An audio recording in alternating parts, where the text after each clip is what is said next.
So hello and welcome. I can see she's smiling on my screen, which is putting me off already. So my name's Steve Pugh. I do various different podcasts on the internet and different live streams and that kind of thing. One of the ones I do is called a growth strategy podcast. And what we do is introduce you to interesting people that can help your business or career. And I always tend to pick people that I kind of know in different shapes and forms, because actually, for one, the banter's better. But actually, it allows me to dig in a bit more and get to know them a bit better. But actually, I think if there's a story that's worth telling, I think it's quite funny. And also, Bash, who I'm going to introduce you to today, we've known each other for about 7 months, which we'll touch on. But this, I think, is the only second or third time we've ever spoken in person. But we'll jump into that anyway. But if you join us for like the next 40 or so minutes, depends how much we talk. If you send in any questions, they pop up on my screen. I'm happy to kind of bring it in. And yeah, hopefully it'll be an interesting one. So there you go. Cool. Everyone can now see you and hear you. Yes. Hi. See, this is hilarious because for someone that interviews people for a living, this is strange for me because it's strangely intimidating, because I just make up how I interview people and ask people stuff. But actually you do it for a living, so it's quite cool. So you are a radio producer, or you work on the radio, you do content, you do stuff for BBC Radio 1, 1Extra, 6Music, and what was it, Sony Music podcasts and stuff as well, plus lots of other stuff, which is very cool. But you can almost introduce yourself so much better than I can. So would you be happy to tell people who you are, where you're from? Of course. My name is Basak Erten. I am a content producer, radio presenter from West London. I also do a lot of brand bits and pieces, podcast production, kind of all things content, talent, and brand is my world, my wheelhouse. And it is always crazy, and I love it. And you also have your own show on the Roadmap MBA channel en route. And it was quite funny. We'll touch on this maybe later, but I'm trying to think. So when I first started to advertise for extra people to just get involved with the organization and what we're trying to do and the channel and the content and stuff, from your point of view, what did you see online? And then I can't remember how we actually got to kind of meet and start to talk. It was an interesting one because it was around the time that I really wanted to expand some of the kind of radio presenting content that I've already done. As you've touched on, I have a weekly radio show on the Beat London. I also have a monthly one on Voices Radio that I've just come from. And I just thought that, live is great, but live is that 1 hour or there's 2 hours and that's it. And there has to be more kind of space outside of putting them on Spotify. And there has to be more kind of editorial direction that we can give these conversations so they live beyond that one moment. And so I think we had a really nice organic meeting, because I came across a lot of other people advertising, as it were, for presenters via presently.com. For those that are watching, it's a really good resource. That's what it was. For presenters. So someone that wasn't me put the advert from LinkedIn on Presently, and then I started to get loads of really cool approaches from like what I call professional people like yourself. And it was a little bit, it was strange because it was out my depth, but also it was also really nice just to, because the whole point of what we were looking to do was almost to engage with a wider audience of people, to have interesting topics around. Yours is about music, culture, business, etc. But actually I was open to what we were going to do. And it was just really cool through a platform like that, just to meet people that I'm based in the northeast of England, you're in London, but we would never have met otherwise. And it was quite cool. And then obviously then we went on to, how do we even get onto both the name of the show? And I think I said to you, what do you want to create? Because it is your baby. It's your thing. I mean, and this is kind of kudos to you for giving me such amazing creative control. You didn't know who I was. You didn't know what I did. You put so much trust in me to kind of shape this beautiful series. And it's currently my favorite piece of work to do. It's called En Route via Roadmap MBA channels. And it really explores the business side of the creative industry. I've sit in front of, and I said this to you as well, I sit in front of so many artists and musicians day in, day out. We have a really fun, fluffy, bubbly conversations about really fun, fluffy, bubbly things.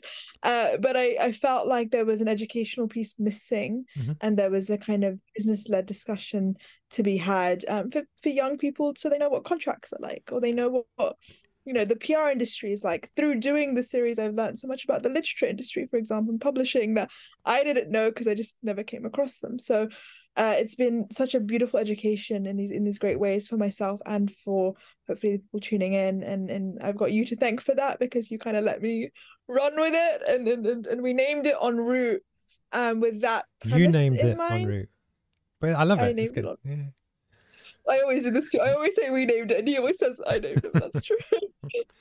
But the thing that I love as well, it's one way that it's evolved, is that I'm going to jump to it now, but it was one of the questions that was going to be later on, is that the original plan. So I'm 40 now, and it's almost my view on the world as a middle-aged white man will be different to yours, different to lots of other people's.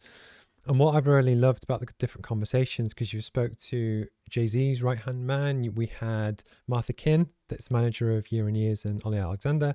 You have the lady from Berlin who's got the book publishing company. But we've got all these really varied people from different backgrounds, very cool kind of stuff. But it was interesting about how much culture and race and almost history and that kind of thing comes into it. And it's something that I don't see in my regular circles. Like we mentioned LinkedIn just before we came on live. I don't really see much of that. And it was really interesting to see it start to come through.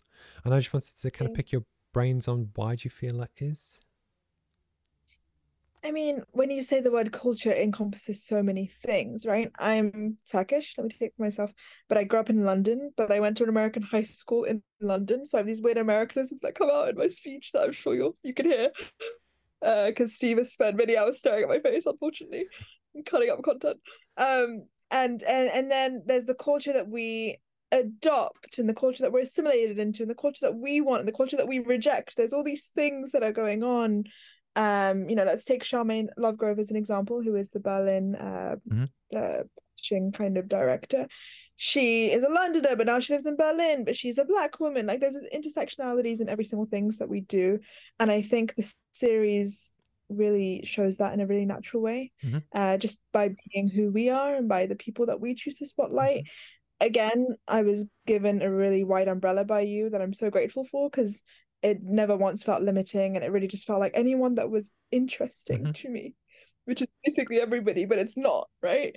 It's these textured people that have these really unique combinations of grit, hustle that we both love. They've made something of themselves, and they've done it for the good of their wider community. If I look back now, 7-8 months in, that's kind of the brief we've landed with without even meaning to, which is successful people that are doing good things, because you are a successful person doing good things, right? And so you want to feed more of that platform and like more of that work. Like, but one of the things that I love is almost it's the hustle culture. I won't give the example we gave before we came on X, it's embarrassing. But it's one of the things that I really love is that, like, you had the guy that started his own record label, and he also didn't he DJ at Glastonbury or something. But you've got but you've got all these really cool people that go and do stuff, and they've got a passion. They start a side hustle, but it's that creativity and drive is exactly the same if you want to start a business consultancy, if you want to start an engineering firm, it's whatever. But it's just you often find yourself around people that are energy drains. They just want to kind of take, or they're miserable or whichever. And for me, even though I only edit your videos with those people, I take energy from those conversations because it's people that I would never meet otherwise. But I just go, that's so cool, because actually it's great to see other people around the world who've got a drive and they've got a mission, and they almost don't even care if it works or makes any money. They're enjoying doing it.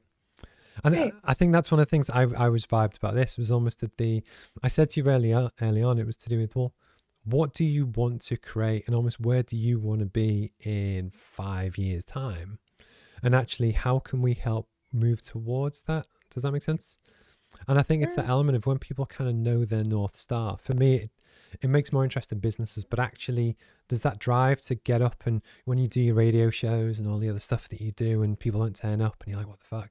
It takes a lot of drive and hustle to just keep going. And I recognize that, but it energizes me hearing that from other people. Does that make sense? You're also on your own mission, right? Let's talk a little bit about that. I think I was so impressed by your genuine commitment to educational accessibility. A lot of people talk a lot of shit, and through my years, I've got quite a good discerning palette for people that really, again, mean to do real good work because it is good versus because it looks good. That's an important premise to talk about, and you know, you really were committed to building this platform and building content around it for this really amazing North Star that I think is so admirable. So I think, you know, you have your own mission, I've got my own mission, and along the way we're picking up people with their own singular missions that kind of, again, connect across culture, connect across education, literature, music, whatever it is. And we platform each other, we spotlight each other, we amplify each other, and hopefully we're left with a little bit of a better taste in our mouth for this thing, because the hustle is hard. Yeah. We're talking about it in a really fun way, but it is a grind. My life behind the scenes is not that glamorous, but I adore the work that I do, and that is the payoff. So with the interviews, I love to dig into people's backstories, because I grew up in Liverpool in the north of England, and it's that element of where, true story, so when I was at school, my careers talk was from the local prison officer about how not to go to prison. And it was almost where different people around the world, you have different exposure to different people. And actually, you know, for me at least, I find it inspiring when you find different people from different backgrounds, especially if they have come from hardship or whichever, because actually you can think, well, actually, I'm from Turkish heritage, I live in London, and you know what, I'd love to get into music, but I don't know anyone that does that. And then they could discover you on YouTube. But it's, for me, it's when you do that, literally, I've probably done 150 interviews now over the past few years, like during COVID. You just start to build this web of just general interest and people's backstories and that kind of thing. So can I ask about yourself? Where did you kind of grow up? Yeah, we're going way back. I grew up in West London with my family in Fulham, and was always very obsessed with school. Okay. I was a complete nerd. Very much loved studying, and I loved learning, and didn't care that it wasn't cool, right? And it's funny because that curiosity has followed me throughout my life. I'm a naturally really curious person, and I'm naturally curious about people. You have to be curious about people to do this job. And so those things I point to as being foundational. I don't know why, but West London has a different flavor than I now live in East. Like, it's a different world. And I'm grateful for what that gave me, and I'm grateful for, again, those crossovers in culture that we naturally have as we go about our lives. No, cool. Do you have any brothers, sisters? I'm just trying to get a feel for the dynamic. I have an older brother.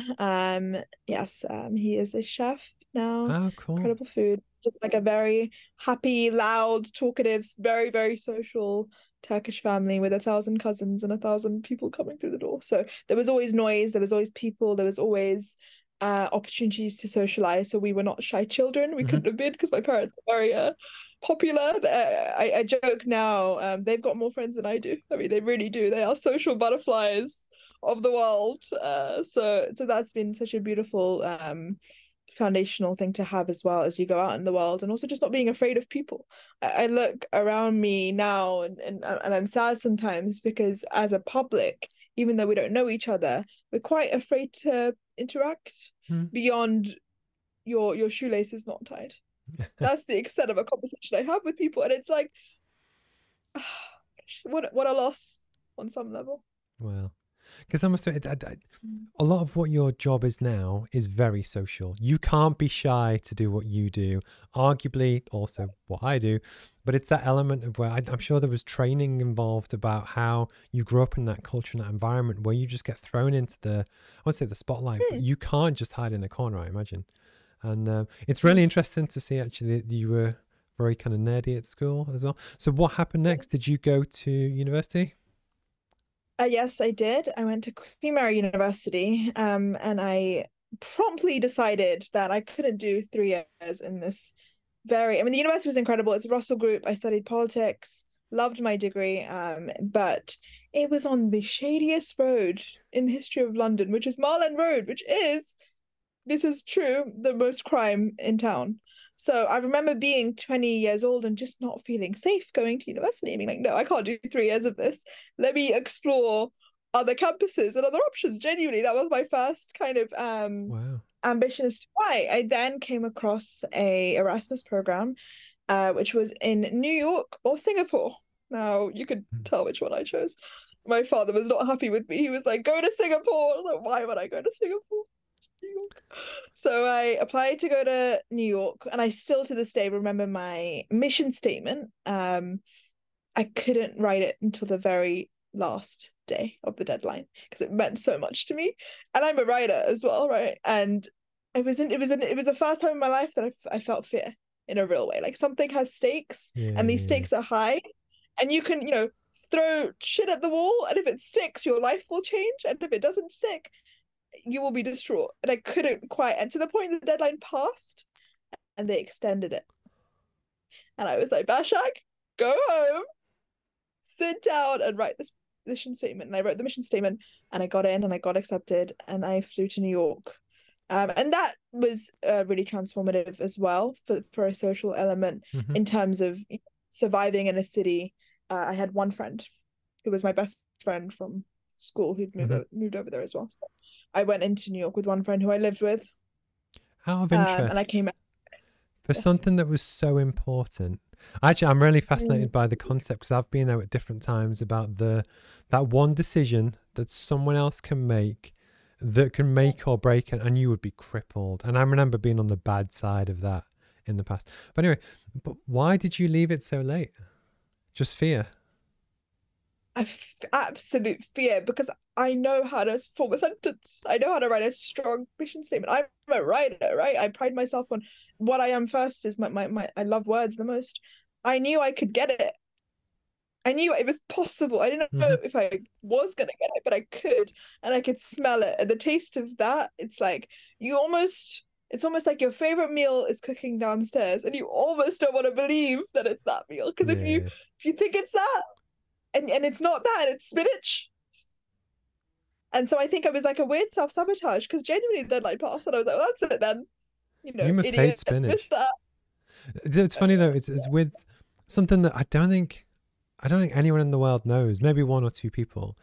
I cried when I found out I got into uni, because for a long time I never thought I would, and teachers told me I would never get in and I'd never amount to anything. I think it's part of the fire that gives me now. But it was almost. I remember when I actually got the piece of paper in sixth form that said, "Yeah, you got in," and it was that way. It was that same thing. It was like, whoa.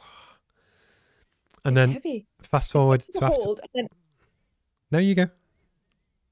I know, I agree with you. It's heavy to hold, and it's heavy to conceptualize, because once you've gone into university, now you've got to go to university. Yeah, it's a bigger thing.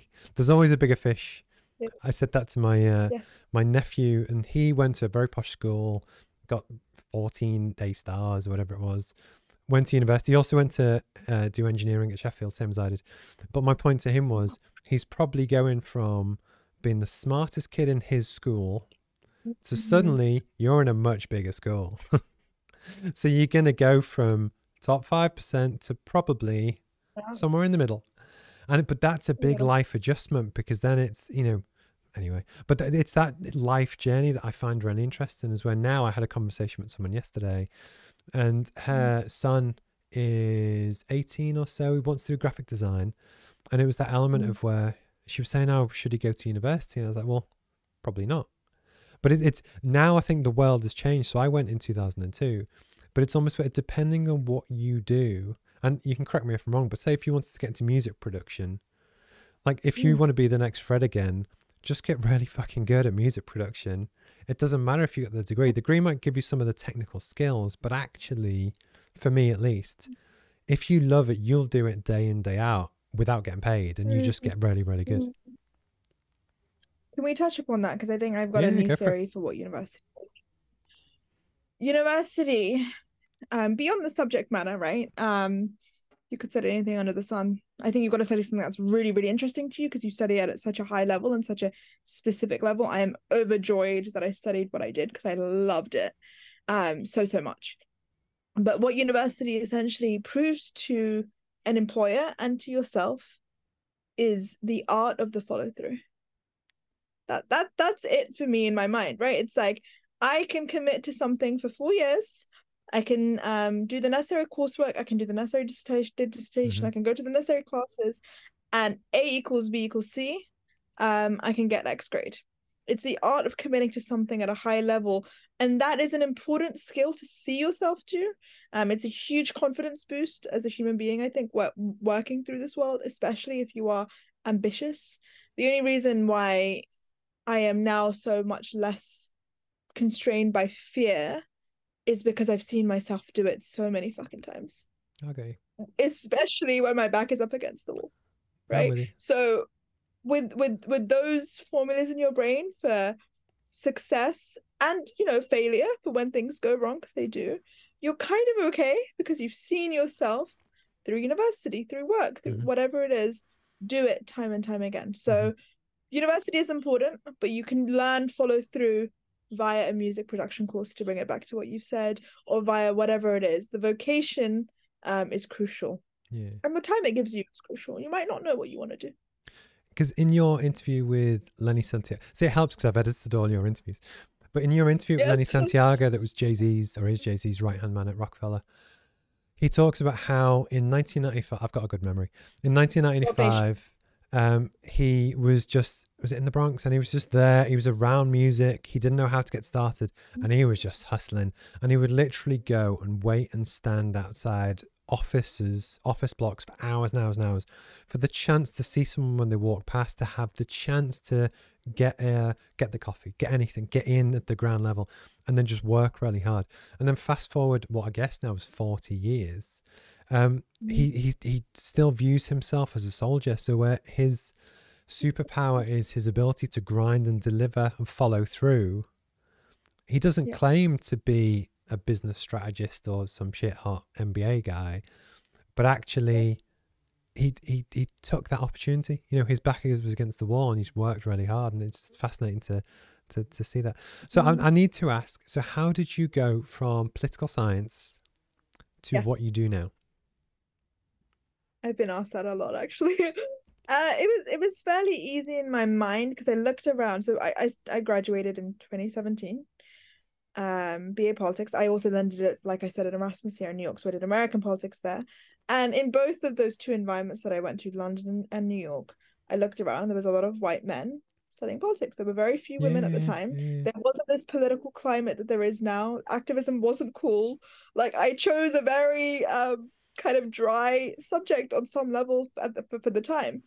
Adored it, and I studied a lot of cultural politics. I did my dissertation on white privilege. I'm fascinated by identity and how we can identify ourselves and how our labels get ascribed to us. So I did all this kind of research, as it were, and I realized that I could go back and I could work for Parliament. I could work for a local council. I could go and do these things, but I instinctively knew, I think, where social media was going, and I thought there's something more. There's some work that I can do to marry this like political fire I have in me and this activism, because I'm an activist at heart. I've said that so many times. This like social conscious element of my life that drives me, with media, because media for me is an amplification tool. Well, that is the power. Almost we are not being heard. Yeah, because that's one of the things that got me was that with so before COVID, I'd just set up my own business, and the traditional way that you get your voice out, get your voice heard, was that you write to magazines and you hope that other people give you a platform. And I was like, fuck that. Why not just create the platform? And then you can control a narrative and give voices to other people, because actually that prevents people from, it makes it harder for other people to silence you. Does that make sense? 100%. Absolutely. And also you get to control the narrative. Yeah. You know, one thing I was really afraid of was ever just being this one thing. I think we make very quick, lazy, quick circuit decisions in our brains about people. And having done this job now for 4 or 5 years, I am so amazed at people's depths, and I don't kind of make up my mind about someone in 30 seconds or some bullshit, because that's not real, right? I've learned that everybody has layers and everybody has such interesting stories. I mean, literally everybody. And that has driven so much of the work that I do now, and the work that I'll continue to do, because again, just remaining fascinated and curious serves a lot. Because remind me, do you believe in visualization and manifestation and that kind of thing? Yeah, but I also believe in hard work. Like, I think they have to go hand in hand. I don't think that I kind of sit around and like chant to the gods. I am really spiritual, and I do pay cadence to that Okay. when the time is right, but I really am a doer. So that is probably my superpower. Because If there is an artist in front of me that I want to interview, I'll go up to them and talk to them, or yeah, whatever. because what's your big dream for 5-10 years time? If you're happy I to share it. think for me, yeah, of course. I mean, I think for me, it's continuing down this strand. Um, I used to live with a lot of urgency that would make me unhappy, because I'd be like, I'm not where I want to be right now. No, Mm-hmm. no, no. And I think the beauty of getting older, and I know I sound old saying this, is learning that everything has a season, Mm-hmm. learning the importance of pacing yourself and really respecting your craft. So I am, and I have been, in a building phase of the kinds of conversations that I want to do. And Mm-hmm. that mission remains steadfast. So I still would love to continue doing the interviews at the highest possible level, and be the best broadcast journalist in the country. Yeah. That's the mission, because there's no reason for me to try and be number two. Why would I do that? No, but one of the things that I love is that, am I right to say that you're sat in the BBC at the moment in one of their I offices? am. You can Is see the microphones. so Okay. true story. So for instance, when I come to London, I've been, last time was June. I'm back again in November. I know you asked recently. But one of my favorite things to do is, there's the Cafe Nero outside the front entrance. Yeah.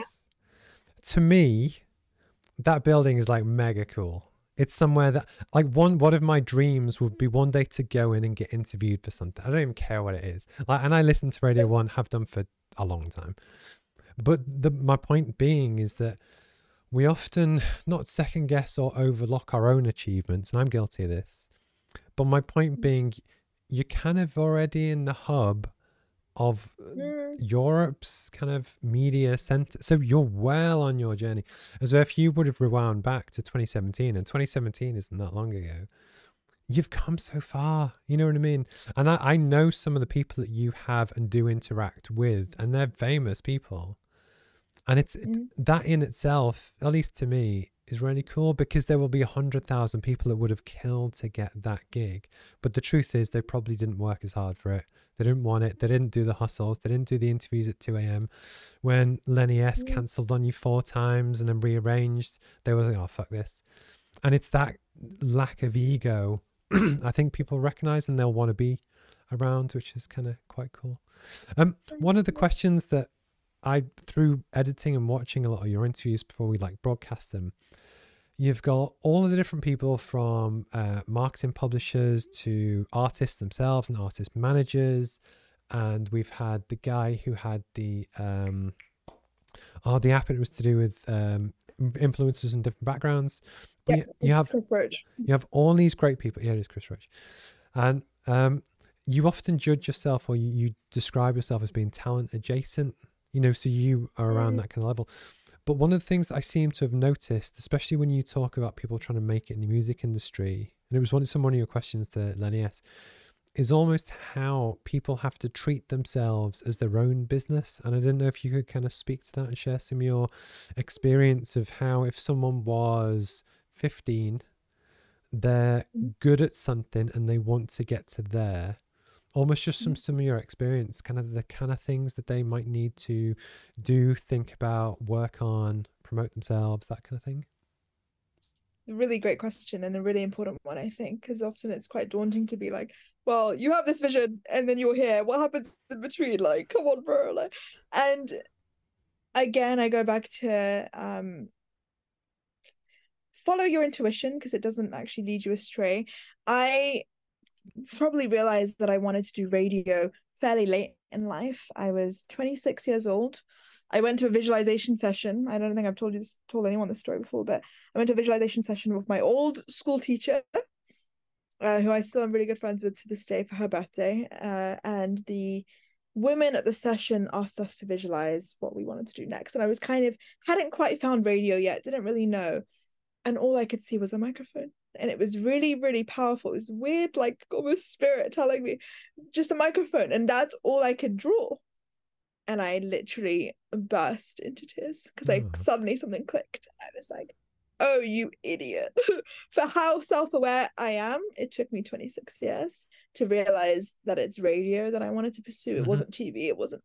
I wanted to do it for the conscious messaging aspect of it. And it made so much sense. And I felt quite late. And so for the first year of that, my drive was like nothing I've ever seen. My friends did not recognize me. I didn't go to bed. I didn't sleep because I suddenly found the thing.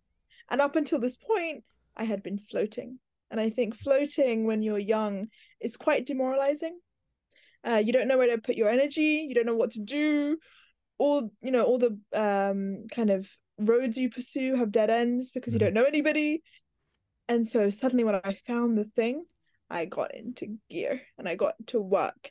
And I knew that I had something to say, and I had a very unique vantage point on the world. And I was crucially empathetic to do this job. Like I'm an empathetic enough person to do this and hold people's stories with grace. I knew these things about myself in positive ways. So, okay, cool. So I need a video camera and I need some people to interview. That was it, right? I need something somewhere. And so I did my very first interview. I got in touch with a friend of mine, Derek, who now has a very successful magazine called New Wave Mag. And he was having like an artist showcase somewhere. And I said, please let me just interview some of these actors. No idea who they are, no idea what's going to happen. And I interviewed a guy called Martin. I still have that interview actually to this day on my phone, to the point that I was holding up my device like this and handing it back like that. We didn't have a microphone, right? And I got goosebumps after that session. Wow. So then I did it again. And I asked my friend to give me the keys to his hair salon to use it as a studio because, again, no resources, right? After hours, this hair salon in Chelsea. And he gave me the keys, and I got my friend Abs, who's an incredible spoken word artist, interviewed him, got a friend to video it, and I got goosebumps, like real life vibrating high. Okay, there's something here. I'm gonna pursue this. So it was like constantly listening to that kind of stimulus and responding and doing and responding and kind of going, cool, I'm now not going to give this up, because nothing I could ever do or I've done to this day, and it might change one day, but nothing I've ever done in my life feels this connected. No, I must say, when I remember at uni, I'd started my first business, because my first business was a photography business.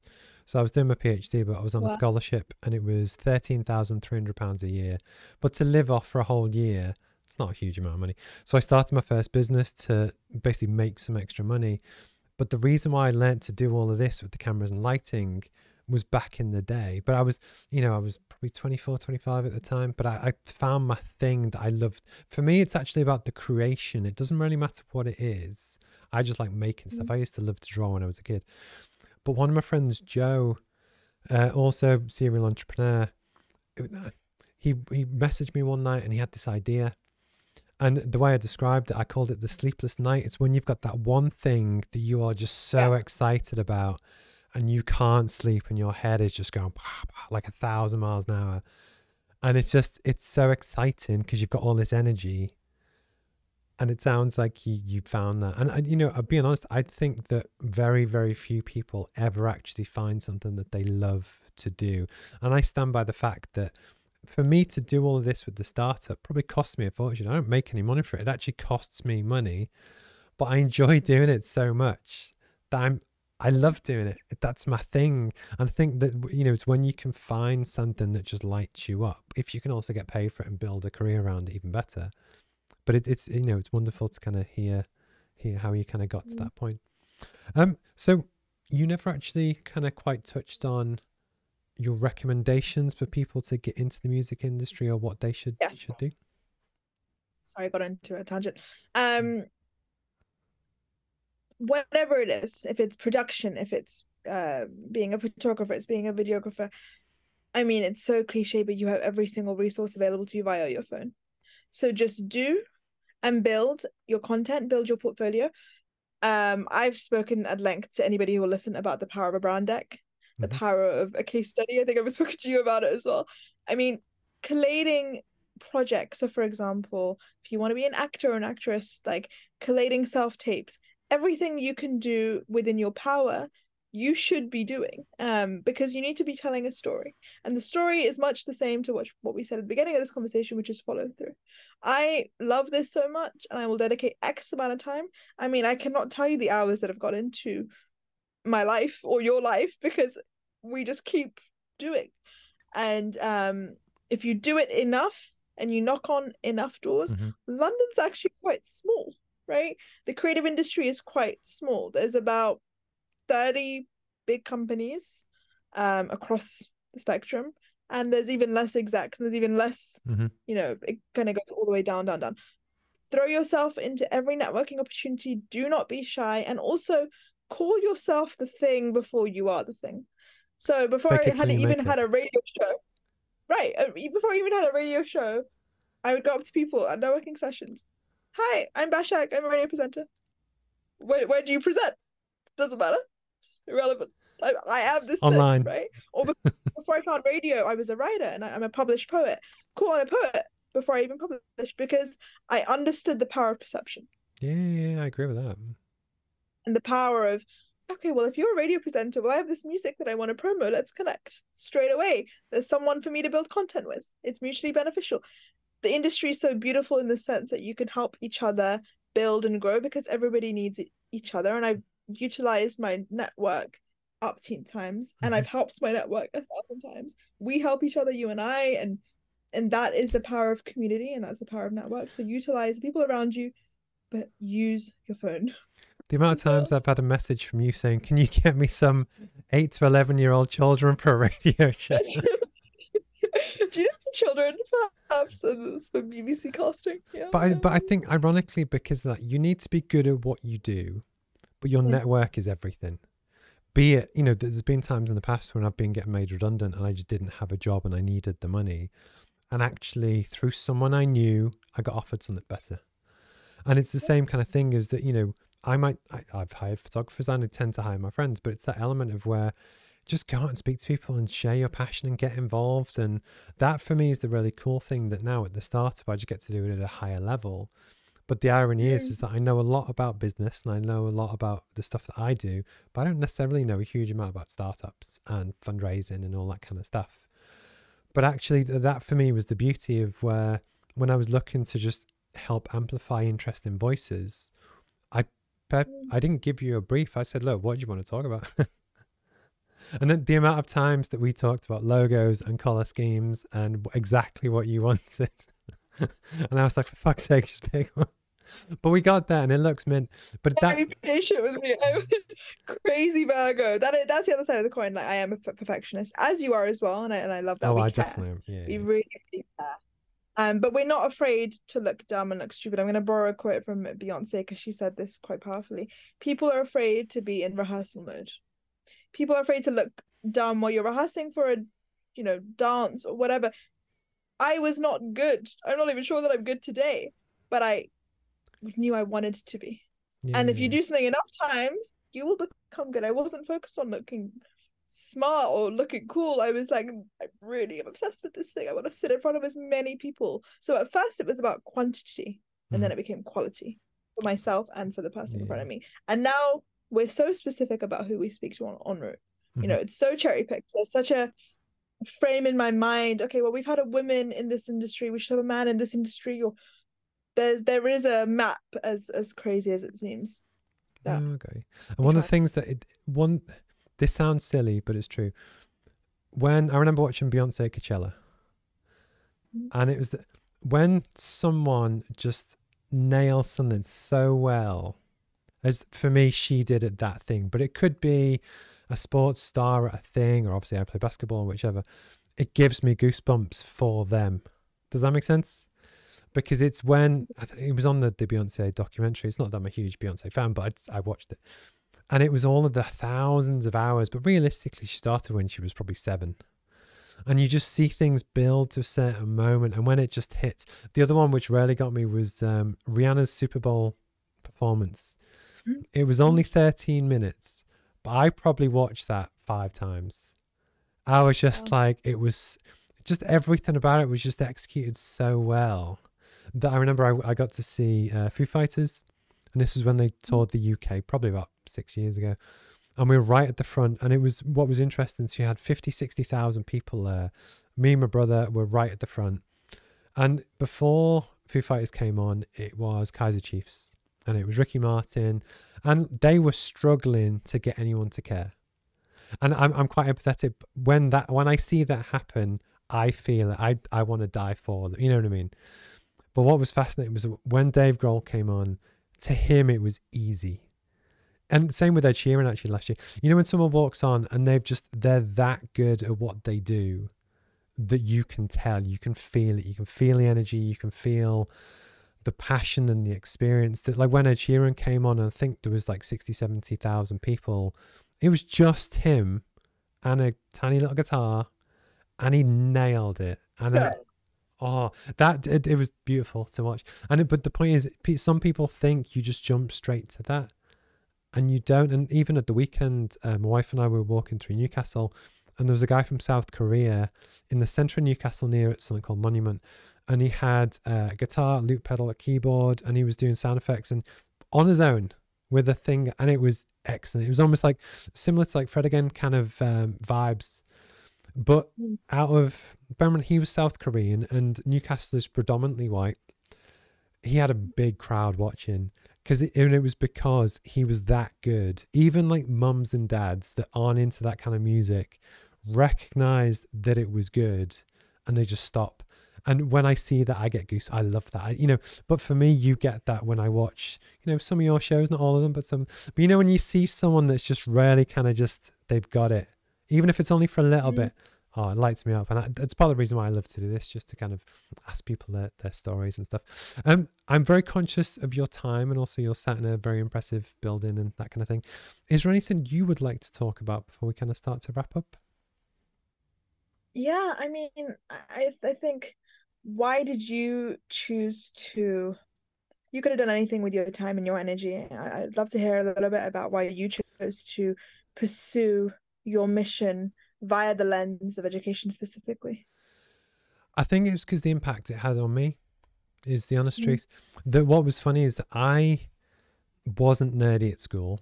I had the talent, but it wasn't harnessed. And I didn't really realize the benefit of learning until realistically, probably I was already at university. But there was a lot of people that kind of went over and above to help me. I was terrible. Like, I'm good at maths as a global thing, but actually in that very niche, I needed help. And there was people that helped me. And there was a lady called Elena that's been a guest on the podcast to help me with some other stuff. But there was lots of people that helped me get to where I got to, that if I didn't have that extra help and people went over and above, I wouldn't be here. But then also when I actually started my career, the one thing that kind of got me was that if you wanted to learn business or career skills to actually, how do you build a business? What's business strategy? It's really difficult to do, but also it's often exclusive to rich white people. And the truth is that growing up, I could never afford it. And even when I started my career, when I was 26, 27, it was well out of reach, just not a chance in hell. But the truth is, the more I did and the more I read and the better I got at it, I just wanted to make it so that people from, I was raised by a single parent, but we've done well now, but it's almost where we overcome so much challenge to get to that point. But also because I'm good at learning stuff and I have a platform that I've built, I also realized that if I don't do it, I'm not sure anyone else will, which is brutal because they would just get overtaken with other stuff. But ironically, because of that, it gives me the drive, because actually I don't want to let other people down. Because I got told in this room on Monday, there's a guy that was like, look, I love what you're doing with the roadmap. I've quit my job. I'm going to start my own business. I was like, fucking hell. But the point is that there's so many people that they want to learn the stuff to progress in their career, to get promoted, or just to make their business viable to pay their bills. And the truth is, almost everyone else, if you can't pay, they don't care. And if you're from East London, West London with 7 kids, or even if you're a multimillionaire, I think the ability to access the information to help you feed your kids should be free. But, so we have users in 56 countries now, but it's that element of where, yeah, I've spent a lot of time in America, and America's very commercialized. Like with oh, I'm a big fan of Lin-Manuel Miranda, so again, I love Yeah. Hamilton and that kind of thing. But you know, in Washington Heights, the film, there's a scene in that where essentially one of the characters, there's the big thing about the lottery ticket and what would they do if they won. And his big thing was, well, I would spend it on business school so I could learn how to do whatever. And the point is, I think most people know there is a universal benefit to do it. But the point is, over half the world's population lives off $6 a day, and they can't afford to go to Harvard or Durham or London School of Economics. But the truth is, almost all global providers don't give a shit. But I do, because I've been there. So it's that element of, you know, it might still crash and burn and fail, but that's my mission. And you can't really take it away from me, because I own my own platform and I do all the stuff, and, you know, I hire cool people to help me get the word out. It's just, I enjoy it. This is my kind of, do you know the phrase ikigai, which is your kind of life's meaning, and you can bring all the different passions and stuff together. That it's just, I personally feel like I'm in the right place at the right time to do something that I think can make an impact. And it might not, but I'm going to try. It's making an impact already. And to my life, if not to, you know, the people that are regular kind of subscribers to the programs. And, you know, I feel honored to take your message forward as well. And in this way, again, it comes back to the ecosystem. You've helped me explore this whole new avenue that I wouldn't have done otherwise, and hopefully I've helped you bring more people into awareness and show, again, with a little grit and a little perseverance. I think we're both testament to that. One day, you can go. I'll get my interview at the BBC. That's one of my dreams. But going back to your thing about practice, is that so podcast interview is a bit different because it's an interview. I'm talking to someone. But when I do my live shows on a Friday morning, which is a different setup, same room, but it's just I present topics and ideas. All of that is just practice. I don't care if anyone watches. I don't care. For me, it's literally, it's learning how to speak and practice and pace things, and so that if in 5 years' time I get to speak on a TED Talk stage, I've put in thousands of hours, but I genuinely view it as practice. I don't care if what happens. And that for me is the thing, because I just want to get better, if that makes sense. But and almost kind of that detachment from the outcome is easier than obsessing over, I must be here. Yeah, I'm with you. No, that's cool. So I am conscious of your time. So towards the end of every interview, I have 2 questions that I tend to ask everyone. They get their own place on YouTube, and actually in many ways it's my favorite bit. The first one is, would you be happy to share the best piece of advice you've ever had? Ooh. So many. I had a really good one for this, and I've completely gone out the window. Don't we? So many. The one that I now think about is 2. So there's 2 of them, but they're similar. So one is, one hand washes the other, and the other is brick by brick.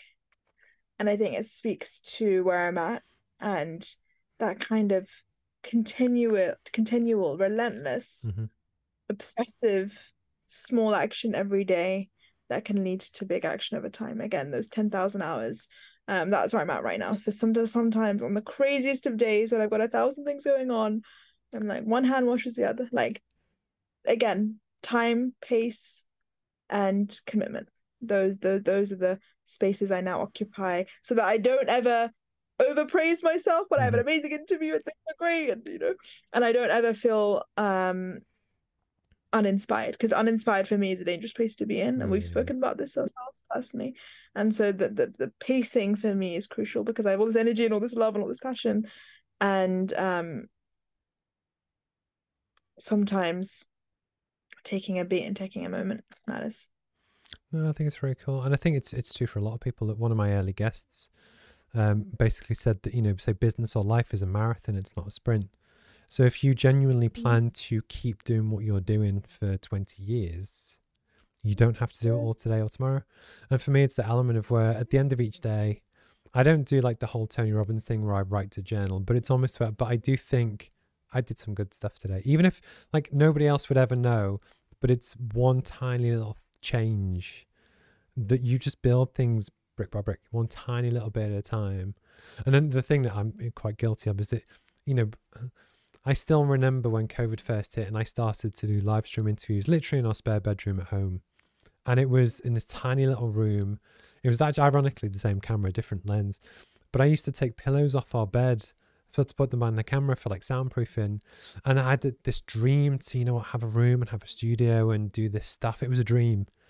And then fast forward like 2 years or so, and then I got it and I built it and I kept improving it. But it's just funny that you know, if I was to look back to before I even thought of the roadmap, which was really early days when it was just a Word document, to now, I'd be really proud of that. But then ironically now, I'm like, yeah, but why aren't I further ahead? Why don't I have this? And it's that element 100%. of just being kind on yourself as well. The other question I love to ask as well, if you were to give advice to your younger self, and you can pick yourself, the kid that hates spinach, obviously, the person at school, the person at university, and or New York, or wherever else you want. If you were to give advice to your younger self, what would it be? Stay the course. Again, similar vein of like, I was always someone that had such a strong self-esteem. I never really gave into peer pressure. You couldn't pressure me to do anything. I did what I wanted. I was very strong-willed. But I wish I had less moments of doubt growing up, to be like, is this the right? Because there is a language for this. Yeah, there was a language I was trying to find for so long that I think I wasn't as kind to myself as I could have been in the journey of that, and in the exploration of that. Evolution is a beautiful thing, and I'm excited to see where we are when we have this conversation again in 5 years or whatever it is, or 2 or 1 or 6 months. I now love evolution. I'm in love with my own evolution and growth, and I allow for that space. So I think just kind of more will be revealed to you if you stay the course. That's my mantra for myself. And again, much like you've said, if you want to do this thing for 20 years, or if you know that your wife was the woman you wanted to marry, you don't have to rush into marrying her. Does that make sense? Yeah. No, that's cool. Who's your kind of media idol? Who do you kind of look up to? Who's your North Star? I think Michelle Obama has to be the one, because she's leveraged political power and her personality in a way that feels genuine and authentic, but she's still a bit removed. She's still a bit of a celebrity, but she's not so unapproachable that when she talks about, you know, marital issues or depression or this, that, and the other, or miscarriage, I mean, these are real issues that she does not need to disclose, and she does, and she chooses to have that line of communication with her audience that I think is so beautiful for someone of her stature. And that's like a humbling piece to always keep in mind, of like, no matter what we may do or try to achieve, we are ultimately human, and we go through very human things and painful things, and our accomplishments are forever interwoven with our pain, and honoring both matters. And I think she does a really good job of being really boss ass lady and a real life person. No, cool. Because I must have, with the thing that I love about that, because I've read both of Obama's books, I haven't read Michelle's book yet, but it's that element of when I love that they've been together since they were like 18. And there's photos in his book when he's got the afro and they're literally just students. And just to think about that journey all the way through to, say, being sworn in, mind blowing. Because actually you can't see it now, but behind my desk over here I have an inspiration wall. So I play basketball, so I've signed pictures from lots of famous people. But for me, it's that element of where, for me, it's just, again, it's getting lit up through other people's success. Does that make sense?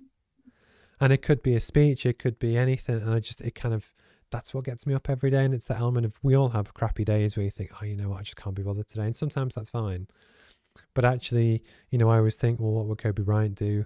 He'd tell me to get fucking back on the bike or whatever it is. And it's that element of just, I personally get inspiration from people like that really kind of help lift me up. So where can people kind of follow you on socials? What radio shows can they find you on, that kind of thing? I am on Instagram, predominantly on Bash London, Bash LDN, and you can follow our Beat London radio show via the social show on Instagram as well, the social SHW. I don't know why I've abbreviated everything, but I have. And yeah, if you have any kind of questions, if you're trying to break into this industry, please do DM me. I'm pretty hot on the DMs and respond pretty quickly and can help. No, yeah, cool. Well, chat. considering we've known each other for probably 7, 8 months, but we've only actually spoken face to face on Zoom 3 times. We've never met in Yeah, person. I Um, know. it's been honestly really like nice just to hear more about you and your backstory and that kind of thing. So I haven't edited your most recent interview yet, but it's almost where for me, that's what builds the depth of your career. You know what I mean? I like working with people where I know their backstory, but then likewise, it's when opportunities come up, you can join the dots. And then likewise as well, if you ever need any more children for Patrick Keelty radio shows on 5 Live or whichever, just shout and I use my network and do whatever I can. Many. God, all the Yeah. children. Well, No, thank you so much, honestly, for having me. It's been such a pleasure to just even have this moment and remind ourselves why we do what we do. sometimes it's tough, but yes, it's worth it. So yeah, thank you for your time, and I'm sure I'll speak to you soon. Okay. Amazing. Thank you. Cheers, bye, bye, bye, bye.